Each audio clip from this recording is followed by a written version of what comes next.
Don't you dare pretend you didn't know what you were doing! My mom screamed into the phone, her voice so loud I had to hold it away from my ear. We're family! You can't just abandon us because your feelings got hurt. I sat there in my home office, staring at the April rain hitting the windows of my Burlington townhouse, feeling a strange mix of numbness and rage. Everything I thought I knew about my family had just crumbled before my eyes, all because of a simple text message my brother Kevin had accidentally sent to our family group chat instead of the secret one he shared with our parents. My name is Jordan Wright. I'm 35 years old, and until yesterday I thought I was just being a good daughter by helping my parents with their retirement expenses. I'd built a successful marketing consulting business from scratch after college, and when it really took off 5 years ago, I started sending my parents extra money each month. They'd always struggled financially, and I wanted to make sure they could enjoy their retirement without worrying about basic expenses. What I didn't know was how they really saw me. The family ATM just sent another $3,000, my brother had texted, followed by my dad's response. LMAO, keep that gravy train running. She's too stupid to realize we're using her. Then my mother. Just bought those golf clubs your father wanted. Jordan would flip if she knew her money was going to those instead of medication. The screenshots kept coming, years of conversations about how to manipulate me, how to play on my sympathies, how to extract more money. I couldn't breathe as I scrolled through message after message. Kevin quickly tried to delete them, but it was too late. I'd seen everything. 3 years of them laughing at my generosity, planning expensive vacations while telling me they couldn't afford their medications, upgrading their cars while claiming their heating bill was overwhelming their budget. For the last day, my phone had been blowing up with texts and calls from my family. My dad swore they were just joking around. My mom said I was taking things out of context. Kevin claimed he was just going along with it, to stay on our parents' good side. But their own words had exposed the ugly truth. The rain intensified outside, matching the storm raging inside me. I'd been financing their comfortable retirement for years, thinking I was helping them survive. Meanwhile, they'd been living it up, laughing at how easily they could manipulate their stupid, successful daughter. The betrayal cut deeper than I could have imagined. A sharp knock interrupted my thoughts. I crossed to the door, still clutching my phone, and looked through the peephole. Kevin stood on my porch, soaking wet, his expression pleading. I felt my jaw tighten. I wasn't ready for this conversation, but maybe it was time to hear what he had to say. After all, I had some things to say too. I opened the door but blocked the entrance. What do you want? Kevin looked miserable, rain dripping from his hair. Jordan, please. Can I come in? I can explain everything. Explain what? How you've all been laughing at me for years? I held up my phone, the screen still showing one of his texts. Just told Jordan Dad needs dental surgery. Ka-ching. It's not what it looks like, Kevin pleaded, his voice cracking. Mom and Dad, they started it and I just went along with it. So you were just following orders? Like some kind of financial Nazi? The words came out harsher than I'd intended, but I couldn't stop myself. I've been sending $3,000 every month, Kevin. That's $36,000 a year. For 5 years. Do you know what that adds up to? Kevin looked down. I know it's a lot. $180,000, Kevin. And that doesn't include the extra for Dad's supposed medical expenses or Mom's broken furnace last winter. I felt sick saying the words, remembering how I'd skipped a vacation to send them an extra $5,000 for a furnace that apparently never needed replacing. Look, they took it too far, I know, but they're getting older and they're 65, not 95. Dad's still golfing every weekend with his fancy new clubs that I paid for while thinking he needed medication. I was shouting now, not caring if the neighbors heard. Please, Jordan, they're freaking out. Dad's worried about his heart medication. I laughed bitterly. The medication that doesn't exist? Or the real medicine he actually needs that I've been paying for while you all blow the money on luxury items? Kevin's face crumpled. I messed up. I know that. But they really do need your help now. All those extras. They've gotten used to the lifestyle. They can't afford their mortgage without you. Their mortgage on the lakeside condo they bought last year while telling me they were struggling to pay rent on their modest apartment? I felt a strange calm settling over me. I think you should leave. Jordan, please. Number, I've been Jordan, please, for too long. Now I'm just Jordan. And Jordan is done. After Kevin left, I sank into my couch, my entire body trembling. The screenshots from their group chat played on repeat in my mind. In one, my father had written, "Just told Jordan the roof is leaking. Let's see how much we can squeeze out of her this time." My mother had replied, "She's such a sucker for helping family. I almost feel bad. Almost." Then Kevin, "Maybe we should start a betting pool on how quickly she sends the money."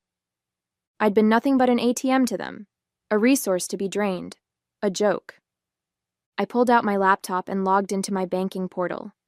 Every month for the past 5 years, there it was. $3,000 transferred to my parents' joint account, plus all the emergencies, another $40,000 over the years. Dental work that never happened. Car repairs for problems that didn't exist. Medical bills for treatments they never received. And what had I sacrificed? I delayed buying my own home for 2 years to help them with their supposed mortgage troubles. I'd worked 60-hour weeks to afford both my life and theirs. I'd skipped vacations, bought secondhand furniture, and cut corners on my own life to make sure they were comfortable. For what? So they could laugh at me. So they could buy golf clubs and take cruises while I worried if they were eating properly. I opened another tab and logged into the investment account I'd set up for them 3 years ago. My secret plan to surprise them with a supplemental retirement fund when they turned 70. I'd been contributing $1,000 monthly. The balance showed just over $42,000. My finger hovered over the close account button. Number not yet. I needed a clear head for this. I called my best friend Megan, who was also my attorney. "They did what?" She practically screamed when I explained the situation. "I know," I said, my voice hollow. "I've been an idiot." "No, Jordan. You've been kind. They're the ones who should be ashamed." Her voice softened. "What do you want to do?" "I don't know," I admitted. Part of me wants to just cut them off completely. Another part wants to confront them and hear them try to explain themselves. "Before you do anything, we need to review what you've set up for them legally. Are they on any of your accounts, insurance policies, the retirement supplement you mentioned?" I felt a chill. I hadn't even thought about all the ways we were financially entangled. Beyond the monthly transfers and the investment account, I'd added them to my premium health insurance policy as dependents 2 years ago. My father's heart medication, which I now question the existence of, was covered under my plan.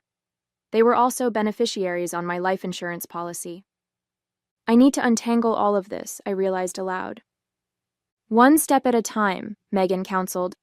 "First, gather all the documentation of what you've given them. Bank statements, texts asking for money, everything. Second, make a list of all financial connections you need to sever.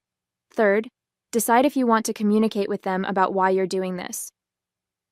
As I hung up, my phone buzzed with a text from my mother. "Your father is very upset. His blood pressure is through the roof because of your behavior. We need to talk now." Something inside me hardened. The manipulation was still happening even now. They still thought I would fold, that I would come running the moment they mentioned a health concern. Not anymore. I opened my laptop again and began taking screenshots of every monthly transfer. Then I started a document titled Family Financial Support, 5 years, and began listing every dollar, every supposed emergency, every sacrifice I'd made. By the time I finished, the document was 12 pages long and the truth was inescapable. I wasn't just hurt, I was done. The next morning, I woke up with a clarity I hadn't felt in years. My path forward was suddenly crystal clear. Before doubt could creep in, I called into work, telling my assistant I needed a personal day. This would require my full attention. "Jordan Wright speaking," I answered when my phone rang 20 minutes later. "Ms. Wright, this is Samuel from Vermont Community Bank. I'm returning your call about closing an investment account. Yes, thank you for getting back to me so quickly. I took a deep breath. I need to close the supplemental retirement account I set up for Robert and Patricia Wright. I see. May I ask if there's a problem with the account? No problem with the account, I said. Just a problem with the intended recipients. After confirming my identity and authority over the account, Samuel walked me through the process. Since I was the sole controller of the account, it had been intended as a gift. I could close it without my parents' knowledge or consent.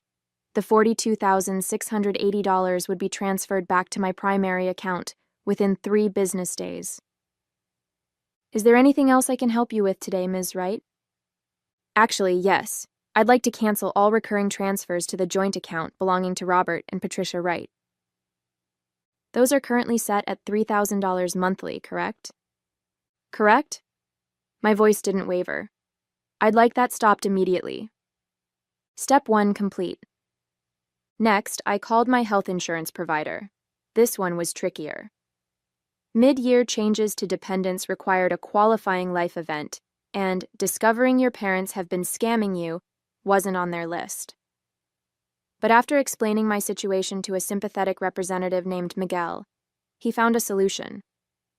Since they have their own residence and you no longer provide more than 50% of their financial support, we can process this as a change in dependent status, he explained. They'll receive notification that they've been removed from your policy effective at the end of the month, which gives them 30 days to find alternative coverage.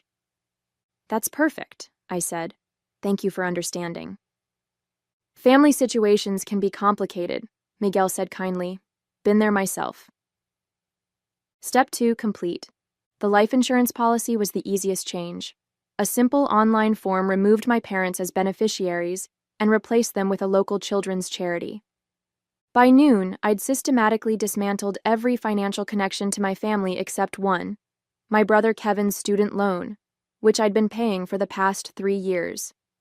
He still had 2 years of payments left at $580 monthly. That one gave me pause.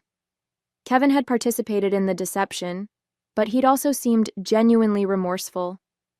Had he been pressured by our parents? Or was he just sorry he got caught? My phone pinged with a text from Kevin. Mom and Dad are freaking out. Dad says his prescription refill was denied at the pharmacy. What did you do? That answered that question. Not a word of apology or understanding, just more pressure to restore the flow of money. I replied, their consequences are not my problem anymore. My phone immediately rang. Kevin. I sent it to voicemail. Instead, I opened my email and composed a formal letter to my parents, attaching the 12-page document I'd created the night before. I titled it simply, Financial Support Provided, 2018 to 2023.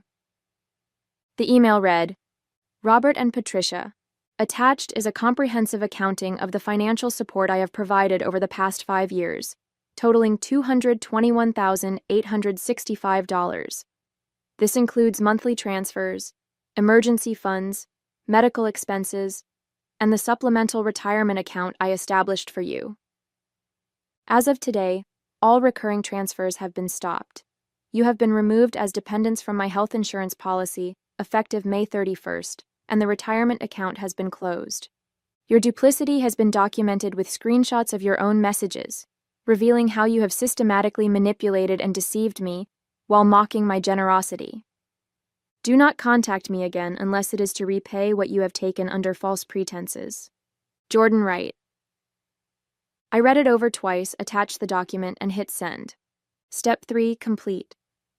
Then I blocked their numbers on my phone, removed them from my social media, and sat back in my chair, exhausted but relieved. For the first time in years, my money was truly my own. I managed 3 days of blessed silence before they found a way around my blocks. The doorbell rang at 8:30 p.m. while I was reviewing client proposals. Through the peephole, I saw my parents and Kevin standing on my porch, their faces a mixture of anger and panic. I didn't open the door. Instead, I called Megan. They're at my house, I whispered. as if they might hear me through the walls. "Do not let them in," she said firmly. "If they don't leave, call the police for trespassing." That feels extreme. Trust me, Jordan. Once they're inside, it'll be much harder to get them out, physically and emotionally. The doorbell rang again, followed by pounding. "Jordan," my father shouted. "We know you're in there. You can't just cut us off without talking to us." I sent a text to Kevin. "I have nothing to say. Please leave or I'll call the police." Through the peephole, I watched Kevin check his phone, show it to my parents, and then have what appeared to be a heated discussion. My mother seemed to be crying, while my father's face had turned an alarming shade of red. Eventually, they left, but not before my father shouted, "You're going to regret this, Jordan. We're family. You can't just abandon us." The irony of him using the word abandon wasn't lost on me. They'd abandoned any pretense of loving me years ago, seeing me only as a resource to exploit. The next morning, the emails started. My mother wrote a lengthy guilt trip about my father's health declining without his medication. My father sent a terse message demanding I stop this childish behavior immediately. Kevin pleaded that our parents couldn't afford their mortgage payment without my help. I forwarded each one to Megan without responding to them. 3 days later, I received a certified letter from my parents. Inside was a handwritten note from my mother. "Jordan, we don't understand why you're punishing us like this. Yes, we made some jokes in poor taste, but that's what families do. Your father's heart medication is $450 per month without insurance. Our mortgage is due next week, and we can't cover it without your help. We might lose our condo. Is that what you want? For your elderly parents to be homeless? Please stop this cruelty and talk to us." I nearly laughed at the elderly comment. They were both 65 and in good health. My father's golf game had never been better, according to the country club photos Kevin had accidentally included in one of those fateful screenshots. I called the pharmacy where my father filled his prescriptions, pretending to be my mother. "I'm calling about my husband Robert Wright's heart medication. What's the cost without insurance?" "Let me check," the pharmacist said. After a moment, "It's $42 for a 30-day supply, Mrs. Wright." Not $450. Another lie. That evening, Kevin showed up at my office as I was leaving. He looked terrible, dark circles under his eyes, clothes rumpled.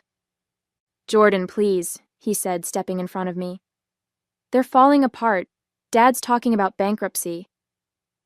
"That's not my problem," I replied, trying to step around him.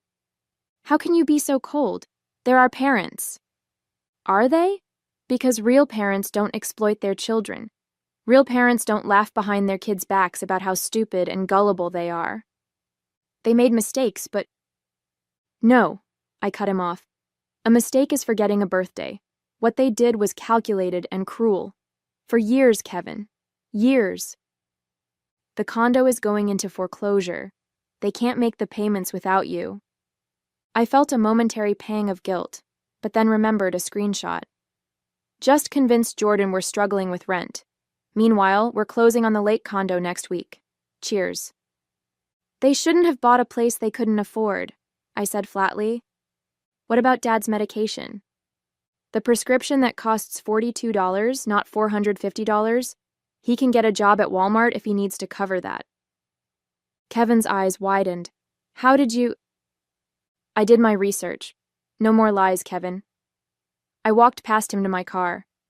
"Tell them to look into government assistance programs. That's what they're there for." "Jordan," he called after me. "They're talking about moving in with me. I can't handle that." I turned back.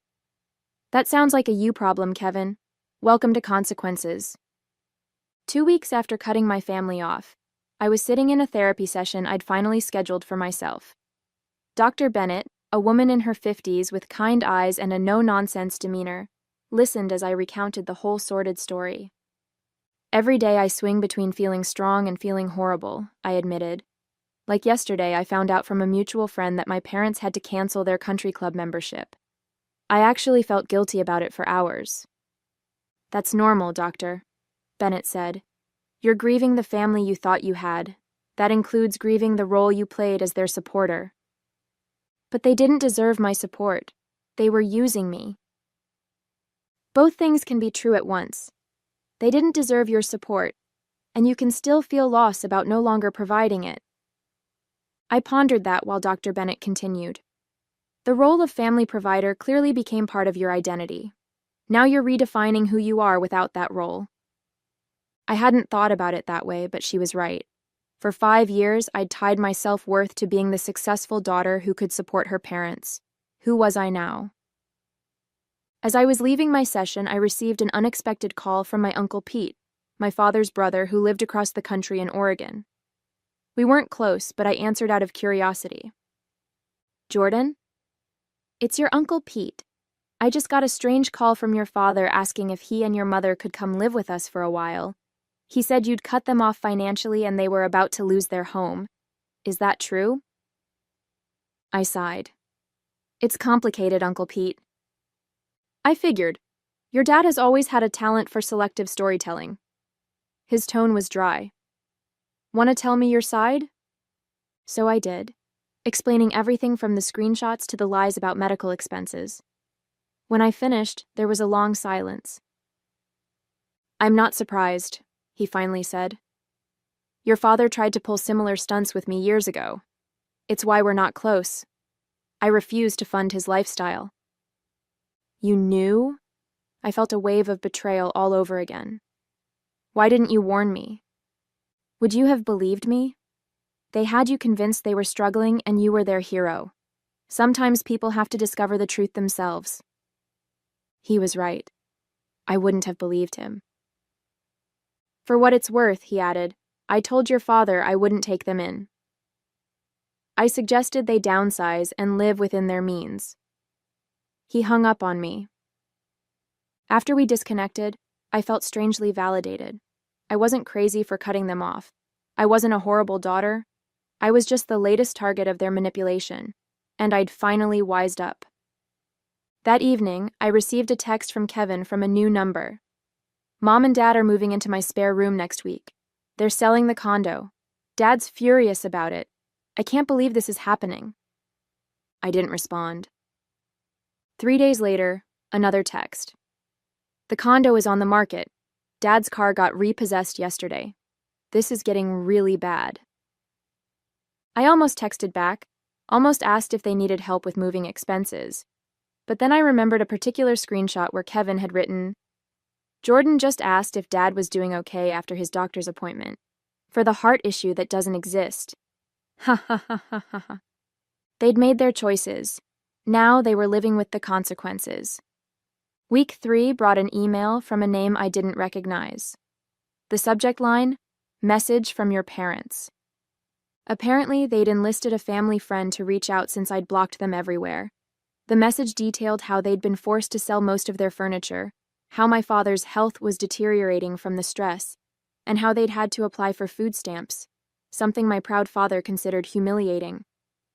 The email concluded, they just want a chance to talk to you, to explain and apologize. I considered it for all of 5 seconds before hitting delete. Their idea of an apology would be whatever they thought might turn the money faucet back on. I was done being manipulated, done being their ATM. For the first time in years, my money was going toward my future, not their pretend emergencies. The guilt was fading, replaced by something unexpected. Freedom. 6 months after I'd cut off all contact, I arrived home from a business trip to find my parents sitting on my porch steps. My father had lost weight, and my mother's carefully maintained highlights had grown out, revealing gray roots. They were both wearing clothes I didn't recognize, cheaper looking than their usual attire. My instinct was to turn around and drive away. But Dr. Bennett and I had discussed this possibility in therapy. I was stronger now. I could face them without being manipulated. I parked in the driveway and approached slowly, my heart pounding. What are you doing here? Jordan, my mother's voice cracked. Please, we just want to talk. We've learned our lesson, my father added. These past months have been hell. I unlocked my door. You have 5 minutes. Inside, they perched awkwardly on my couch while I remained standing, arms crossed. We're sorry, my mother began. We never should have taken advantage of your generosity. My father nodded. We've lost everything. The condo, the car, our savings. We had to move in with Kevin, and his place is so small. Your mother has to sleep on a pull-out couch. The country club revoked our membership, my mother added. All our friends there. They don't call anymore. My medication costs have been terrible without your insurance, my father continued. Medicare doesn't cover everything. I listened to them list everything they'd lost, waiting for an actual apology. It never came. There was no, "We're sorry we hurt you," or "We were wrong to mock you." Just a catalog of their hardships and implied blame that I had caused them. Is that it? I asked when they finally fell silent.